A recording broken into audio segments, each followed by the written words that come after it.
Rotation की बात करूं, रोटेशन से मान लो कि नीट में 3 सवाल आता है, मैं 100% कह सकता हूं कि अगर 3 सवाल रोटेशन से आए, एक मोमेंट ऑफ इनर्शिया से आएगा। अगर रोटेशन से 2 ही सवाल आए हैं, 100% कह सकता हूं एक मोमेंट ऑफ इनर्शिया से आएगा।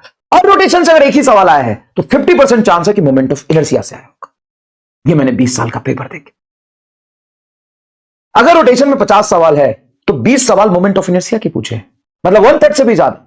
3 सवाल अगर 2 सवाल आता है तो मोमेंट ऑफ इनर्शिया से पूछे जाने की प्रोबेबिलिटी एकदम 100% है। अब आते हैं टॉर्क पढ़ना है। मान लीजिए कि हम टॉर्क पढ़ रहे हैं, तो टॉर्क पर जो सवाल बन सकते हैं वो बहुत फंडामेंटल और बेसिक सवाल। पता है नीट में क्या पूछता है? अगर मान लो 10 साल में रोटेशन से 50 सवाल आए, अगर 50 या 40 सवाल आए मान लो ऑन एन एवरेज, तो पहले 20 सवाल तो रोटेशन का मोमेंट ऑफ इनर्शिया का हटा दो। अब बचे हुए मान लो 10 सवाल टॉर्क पे आए, तो 10 में से 30 सवाल डायरेक्टली टॉर्क पर बेस्ड क्रॉस प्रोडक्ट से आए कि फोर्स दे दिया, आर दे दिया, क्रॉस प्रोडक्ट करके टॉर्क बताओ, छोड़ो झंझट। समझ सकते हो? और अगर रोटेशनल डायनामिक्स से सवाल आया तो मैं तुमको एक फॉर्मूला दूंगा, पिछले 10 साल में 10 सवाल उसी पर पूछे। अगर किसी तरीके से उसको समझ लो, छोड़ने का ऑप्शन नहीं, किसी तरीके से उसको अच्छे से डेप्थ में जाके थोड़ा सा रुक के समय लायक उसको सीख लो। टॉर्क बराबर आई अल्फा, 10 साल में 8 सवाल, जिसमें कोई एनालिसिस नहीं, कुछ नहीं। टॉर्क लिखो, मोमेंट ऑफ इनर्शिया दिया होगा, एंगुलर एक्सीलरेशन निकालो, या अल्फा को हम delta omega by delta T लिख सकते हैं। टॉर्क बराबर I delta omega by delta T. Omega initial दे दिया, बोला कि फाइनल रोकना है 10 सेकंड में, तो बताओ कितना टॉर्क लगा, आई दिया हुआ। बस इस फॉर्मूले पे महसूस करने की कोशिश करो कि तुमको क्या महसूस हो रहा है। तुम खुद बताओ क्या महसूस हो रहा है।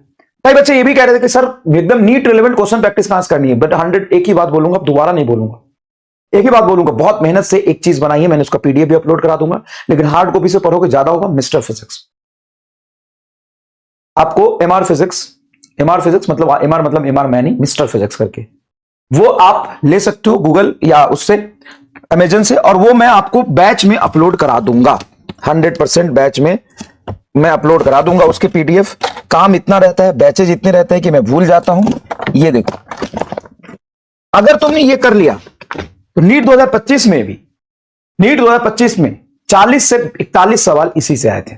नीट 2025 में, नीट 2024, 22, 23 के 100% सवाल यहां से आए थे। ये पूरे मतलब नीट का जो पैटर्न है, नीट की जो चीजें हैं, उसकी एनालिसिस करके इसमें क्वेश्चंस डाले गए हैं और बनाए गए।